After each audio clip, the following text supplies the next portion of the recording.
Welcome to the Daily Tanya. Today is Thursday, the 21st day of Sivan. Let's begin with tzedakah. Tzedakah brings Mashiach closer. So we continue in chapter 7 in the Shar, Hiyichud, והאמונה. And this chapter, the Alter Rebbe speaks about the higher level unity and the lower level unity. We said about Shema Yisrael, Hashem Elokeinu Hashem Echad. God is one, represents the higher level unity. Baruch Shem Kvod Malchusa Lo'olam Va'ad. Blessed is the name of the glory of His kingdom forever. That represents the lower level unity. Now, what does that mean? Today we're going to explain a little bit what is the higher level unity. So, yesterday we introduced another name of Hashem that is used in creating of the world. We learned before about two names, the name Havaya and the name Elokim. Havaya represents the chesed, the giving, endless giving. The Elokim represents the gvura, the contracting, the limiting the light. And yesterday we introduced also the concept of Adnai. Without pronouncing it the way it is pronounced, the Aleph, Dalet, Nun, Yud, and that is the kingship. That represents the kingship of Hashem. And we explained that Hashem, as king, needs us as subjects. A king needs subjects to be king. To explain it a little bit further, there is, we always mention about the correlation of the human nature to the way God, the system, the way Hashem creates the world. From my flesh I can see God. So when we understand this nature of the human nature, we have the different emotive attributes. And as the Kabbalah explains, that all of these attributes, you have the attribute of kindness, the attribute of severity, being strict, attribute of netzach, perseverance, and so on and so forth. All of those attributes are something within the person himself. And then there is the attribute of malchus, which is the way the person reacts to the outside of the person. So in the Kabbalah, in Zohar, we say the malchus is peh, the mouth, speech. The speech is the way you react to the outside of you. So in terms of Hashem's revelation into this world, all of the attributes until Malchus is Hashem the way He is within Himself. Malchus is the way Hashem has a world to give to. He has subjects to reign over.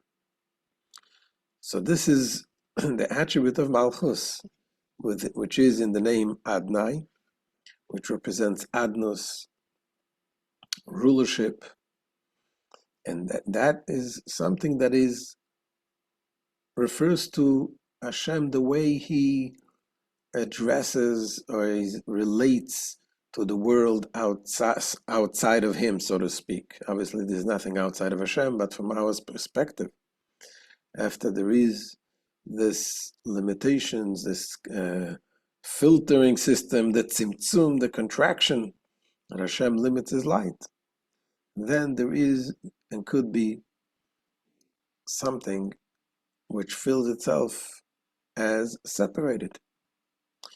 Now, Alter Rebbe goes on to say that Malchus itself, being that this is in its root it is the part of the godly attributes, so therefore it is unified with its source completely in a way that it's not felt.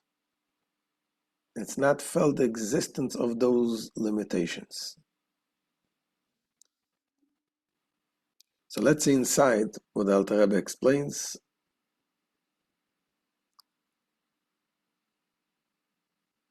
Says the Alter Rebbe, "V'hinei, geder ubchinas shem oilam, noifel al bchinas mokim ubchinas zman davke."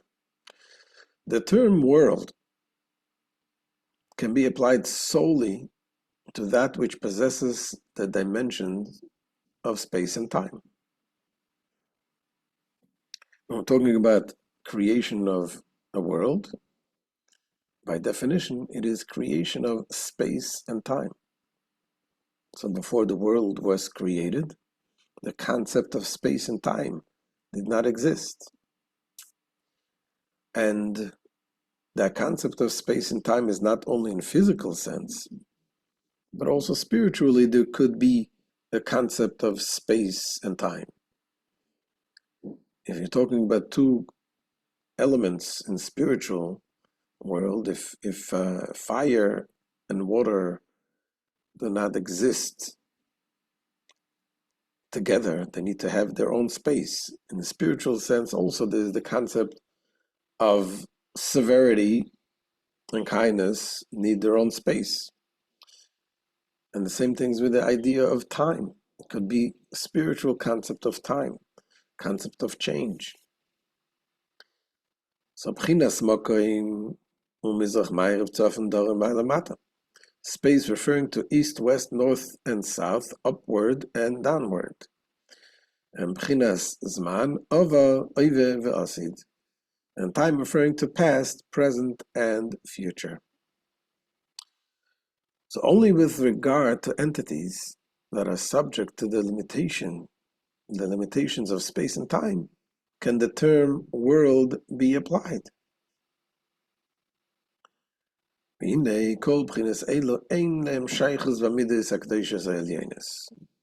all these dimensions of space and time have no relation to the holy supernal attributes of the world of Atzilus, because those attributes are infinite, they're beyond space and time. So as explained earlier, the attribute of Chesed is infinite, so too are the other attributes of the world of Atzilus. Hence, by definition, they are not at all subject to the limitations of space and time. Where does space and time begin? In the attribute of Malchus, which is the attribute of kingship, which is that which relates to the creation, to the outside of him. So Keim b'midas malchusa yizborach lemado yishayach lema shehu yizborach melech lemaylo adin keitz lemato adin tachlis v'chin ledalat sitrin. Only concerning the attributes of God's malchut is it possible to say that he is king above without end and below without limit, and likewise in all four directions. This means to say that God is king of all creatures, from the very highest to the very lowest. Thus, when speaking of Malchut,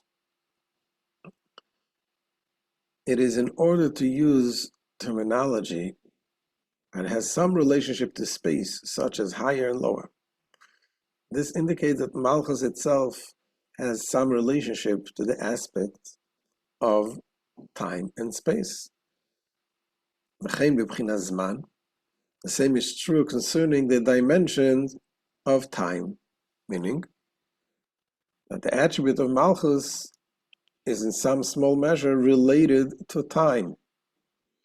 As it is written, we say it every day by davening, Hashem Melech, Hashem Malach, Hashem Yimlach. God reigns, God has reigned, and God will reign. So we've seen that in the concept of Malchus, concept of kingship, you have it is reconnected with past, present, and future. Why? Because by definition, kingship is about something which is outside of you. In contrast to the other attributes, chesed, for example, kindness is the very essence of kindness. So therefore, the concept of past, present, and future does not relate to this essential presence of kindness. Kindness is beyond space. Like an idea is beyond space. 1 + 1 = 2. When is it? Yesterday, tomorrow? It's beyond the definition of space. So chesed is in essence beyond definition of space, and the same thing is true with all other attributes until Malchus. Malchus, because it is the level of godliness that is related to the outside, that is why it comes also in terms of past, present, and future. Hashem was king, Hashem is king, Hashem will be king.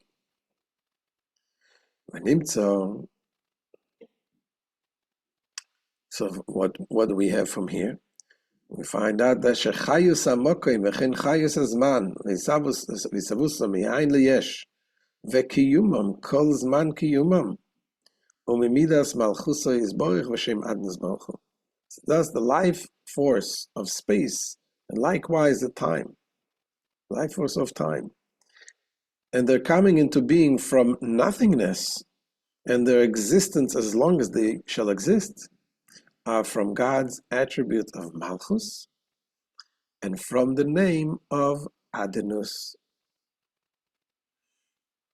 So as we said, the name Aleph Dalet Nun Yud represents this attribute of Malchus. Now says the Alter Rebbe, this attribute of Malchus in its source is completely nullified to the essence of Hashem, just like the light of a sun is nullified within the sun itself. Now since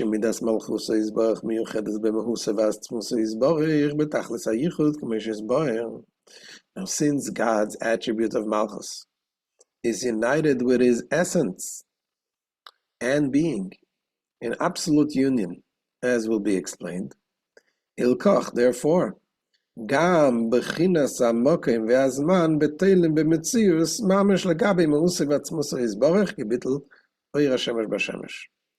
Says therefore also he says space and time, which are created from Malchus, are therefore also completely nullified in relation to God's essence and being, just as the sunlight, while it is still within the orb of the sun, is nullified in the sun.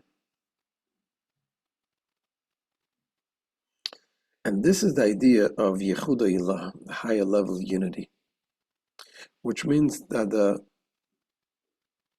world is completely unified and nullified within its higher level of the infinite godliness. And Alter Rebbe explains also that this is also, you have over here an integration of the two names, the name Adonai and the name Havaya.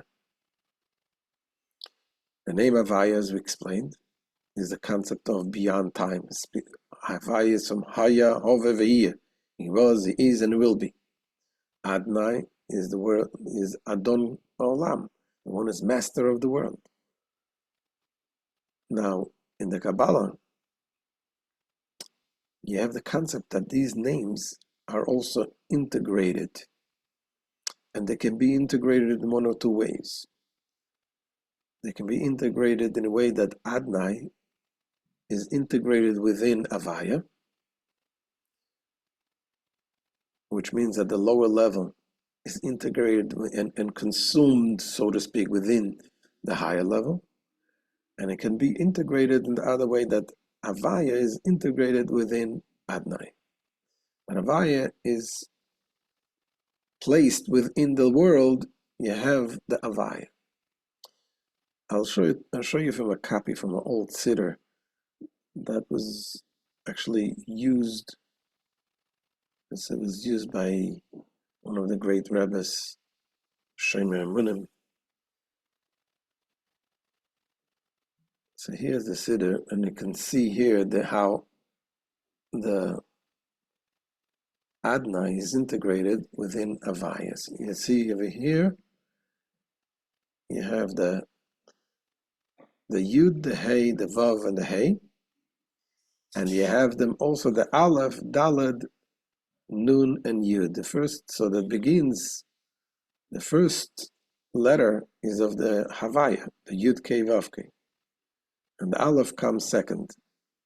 And that represents that the Aleph, the Adnai, is integrated within the higher name. The first one makes it predominant. And the Aleph, Daled, Nun, Yud is integrated within the name of Havaya.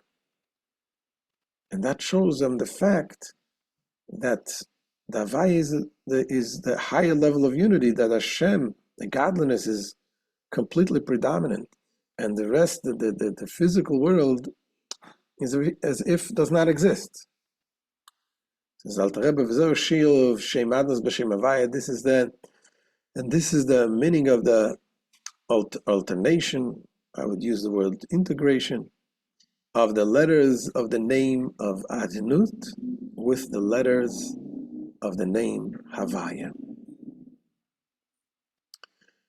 And explains Kishem Havaya Moireshu L'mayla Min Hazman Shu Oya Hayve V'Yeh K'Berega Echad. The name Havaya indicates that he transcends time, that he was, is, and will be all at the same instant.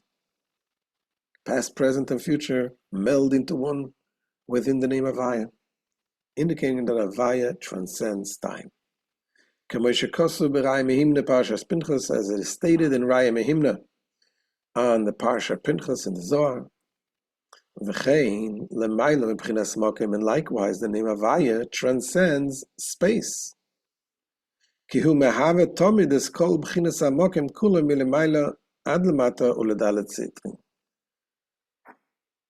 For Havaya continuously brings into existence the whole dimensions of space, from the uppermost level of space to the lowermost levels of space, and in four directions. So clearly the divine name Havaya transcends time and space. Malchus and Adnut, however, do bear some relation to time and space. Nevertheless, since the letters of the name of Adnut are interspaced within the letters of the name Havaya, the dimensions of time and space are completely nullified in relation to God. This is the state called Yechud, the higher level unity. This is also, you can use examples of miracles. When you have miracles, sometimes you can have miracles that Hashem shows His power within this physical world. And then there are times, those kind of miracles, that Hashem completely shatters the whole concept of nature. For example, in the miracles of Hanukkah, there was two types of miracles. There was the miracle that a small army of a few people miraculously overcame and defeated a huge Greek army, sophisticated army. That was a miracle. Hashem shows He was there. And then there was the miracle of the oil, that the light of the Hanukkah menorah lit and completely without limits, shattering the laws of nature. It lasted and lasted and lasted. So the first one represents Hashem showing that He's coming into this world, the Havaya coming into the Adnai. But the second miracle, the miracle of the oil, represents the Yichud Ilah, the higher level of unity, where Hashem completely shatters the laws of nature. This is why also tzaddikim, holy people, righteous people, are able to perform miracles, because they live in a place which is above space and above time. They can be here today and tomorrow at the same time. They can have Hashem acting in a way that is totally beyond nature. But now that we know, this is the concept of Yichud Ilah a little bit. And tomorrow is going to continue with the idea of Yichud Tatorah, the lower level of unity. So we'll see you, Bezrat Hashem, tomorrow. Have a wonderful day.